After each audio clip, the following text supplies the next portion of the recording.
7 years after I disappeared, my sister found my name on the organ donor registry. She stood in the transplant center, staring at the paperwork in the nurse's hands. Her brows knit as she looked at the photo attached to the file, along with the name I used to go by. "Where is he?" she asked. "He's in hospice on the 12th floor," the nurse answered quietly. "Today is the last day he'll still be conscious. The surgery is scheduled for tomorrow morning." Her expression turned cold as she headed upstairs. The moment she pushed open the door, she saw me sitting on the bed, writing my final letter, Landon. I looked up at her and smiled faintly. "You must have the wrong person, Ms. Bennett. My name is Jay Mercer, not Landon Bennett." She stepped toward the bed, her tone rigid. "Come home, apologize to Mason, and I'll hire the best specialist in the country for you. That won't be necessary." I didn't even look up again as I signed the last line of the organ donation papers. I didn't do anything wrong. I'm not apologizing to anyone. After a long silence, Sherry Bennett let out a cold laugh. "You really haven't changed. 7 years later, and you're still pretending to be innocent." Her eyes narrowed, scanning me. "You're sick? What kind of illness needs surgery?" I smiled faintly. "Stage 4, glioblastoma, brain cancer." I glanced at the donation papers beside me. I figured my organs would do more good saving people than rotting underground. Something flickered across Sherry's face, but it vanished instantly, replaced by that same icy look. "Cut the act. Do you think playing pathetic is going to make me feel sorry for you?" Her gaze swept over the small hospice room, taking in the peeling walls, the worn folding chair, and the dying flowers by the window. "So life didn't work out after you left home? If you hadn't done those disgusting things back then, maybe you wouldn't have ended up like this." I lowered my eyes to my hands, now so thin, every bone showed clearly beneath the skin. I said nothing. "Landon." She said my old name softer this time, her voice cracking. "Are you really that sick?" I looked at her without blinking. "Why do you care, Ms. Bennett?" "Because I'm your sister." "No." My voice stayed calm. "Your brother died 7 years ago." Her face went pale with anger. "You really hate me that much? After everything that happened?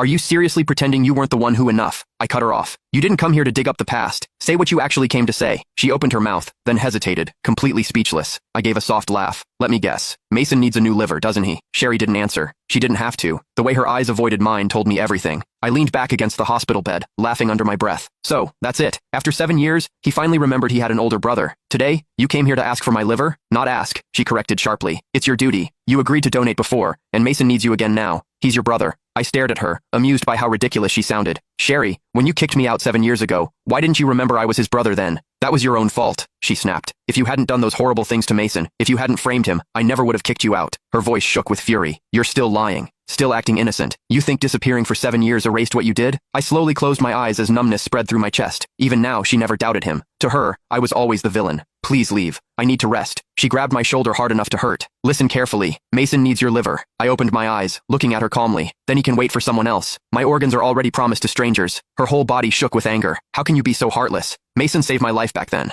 Without him, the Bennett family wouldn't even exist today, and you're nothing but an ungrateful parasite." I didn't answer, only turning my head toward the window. "Landon, let me make this clear," she said coldly as she released me. "If you refuse to save Mason, I won't let you have peace. I'll use every connection and every penny the Bennett family has to keep you alive. You'll spend the rest of your life wishing you were dead."